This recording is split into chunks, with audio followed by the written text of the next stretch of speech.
Assalamualaikum warahmatullahi wabarakatuh. Perkenalkan, nama saya Izzatul Jannah dari kelas 5A Keuangan dan Perbankan Politeknik Negeri Samarinda. Nah, di sini saya akan membahas materi bab 3 tentang hukum perusahaan.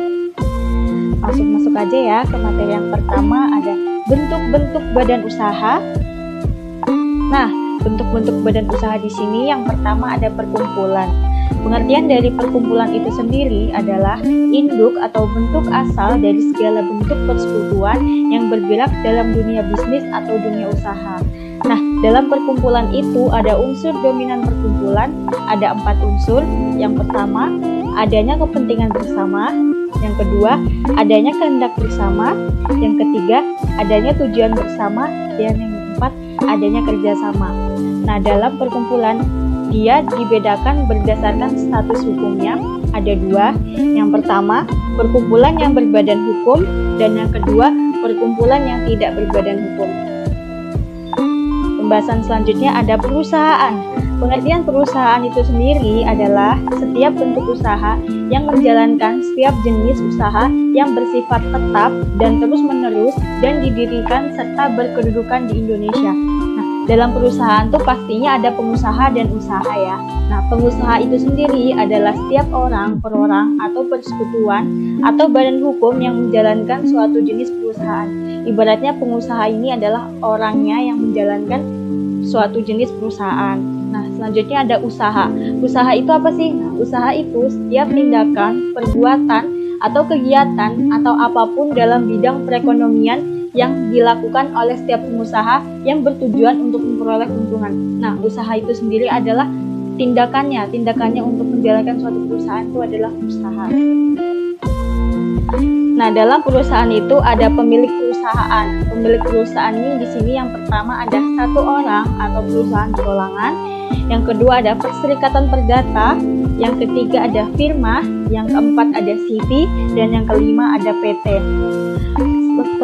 Selain pemilik perusahaan, ada juga kewajiban orang dalam menjalankan perusahaan.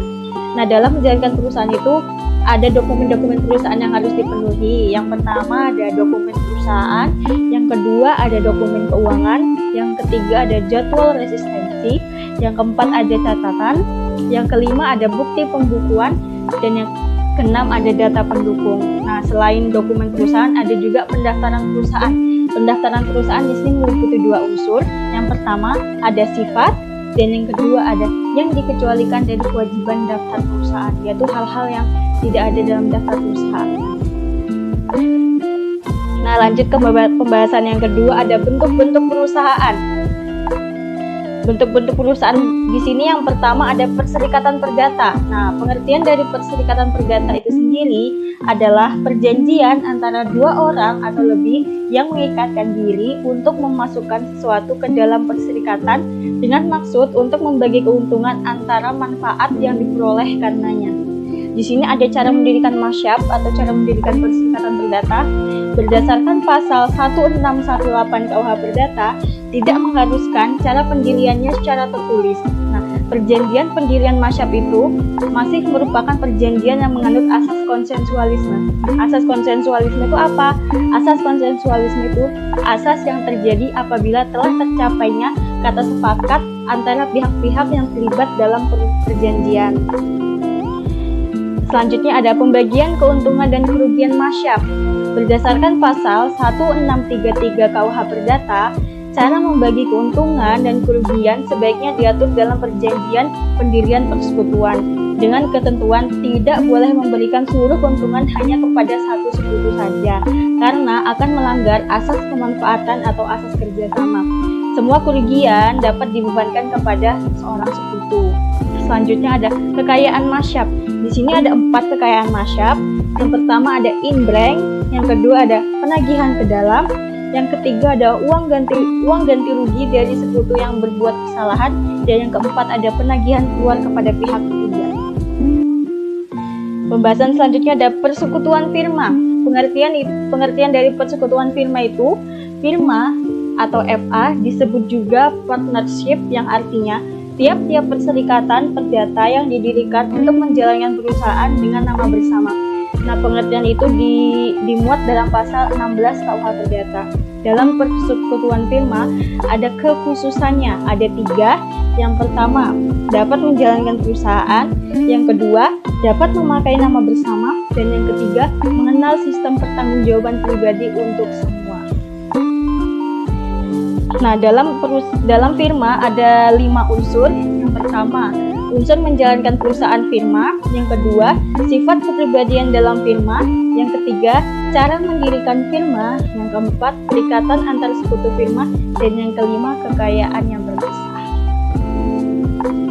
Selanjutnya ada persekutuan komanditer atau CV. Yang pertama ada pengertian. Pengertian CV itu sendiri adalah persekutuan antara seseorang atau lebih sekutu yang bertanggung jawab secara pribadi untuk persekutuan seluruhnya pada satu pihak dan seorang atau lebih yang hanya menyerahkan uang kepada pihak lain. Yang kedua ada jenis sekutu dalam persekutuan komanditer. Nah, jenis sekutu di sini ada 2. Yang pertama, sekutu kerja atau sekutu komplementer atau sekutu aktif atau sekutu diam. Yang kedua, ada sekutu tidak kerja atau sekutu komanditer atau sekutu tidak aktif. Nah, di sini yang ketiga ada persamaan dan perbedaan antara CV dan PT. Kita bahas yang persamaan dulu ya. Persamaan di sini ada 2. Yang pertama, persamaan CV dan PT itu modalnya sama-sama terbagi dalam saham. Yang kedua, sama-sama mengenal sistem pengawasan melalui lembaga komisaris. Yang kedua, yang selanjutnya ada perbedaannya. Nah, perbedaannya itu dalam PT tidak adanya sekutu komplementer seperti dalam CV. Pembahasan selanjutnya ada perseroan terbatas. Nah, pengertian dari perseroan terbatas itu sendiri adalah badan hukum yang didirikan berdasarkan perjanjian melakukan kegiatan usaha dengan modal dasar yang seluruhnya terbagi dalam saham dan memenuhi persyaratan yang ditetapkan dalam undang-undang. Nah, macam-macam PT di sini ada 2. Yang pertama ada PT terbuka atau limited company. Yang kedua ada PT tertutup atau private company. Di sini ada juga organ PT. Organ PT di sini ada 3. Yang pertama RUPS atau Rapat Umum Pemegang Saham. Yang kedua ada komisaris. Yang ketiga ada direksi. Selanjutnya ini ada pengertian-pengertian dari merger, konsolidasi, dan akuisisi. Pengertian merger dulu ya. Merger itu apa? Merger itu adalah suatu perseroan atau lebih yang menggabungkan diri. Jadi suatu perusahaan itu atau lebih dia menggabungkan diri. Yang kedua ada konsolidasi. Konsolidasi itu adalah suatu perseroan atau lebih meleburkan diri menjadi satu dan membentuk perseroan baru. Yang terakhir ada akuisisi. Akuisisi itu sendiri adalah pengambil alihan perseroan yang dilakukan oleh badan hukum dan mengambil sebagian saham yang dijadikan menjadi satu perusahaan atau satu perseroan. Nah, pembahasan yang terakhir di sini kita akan membahas tentang pedagang-pedagang perantara. Di sini lihat sendiri ya, ada 6 pedagang perantara. Yang pertama ada pengurus filial.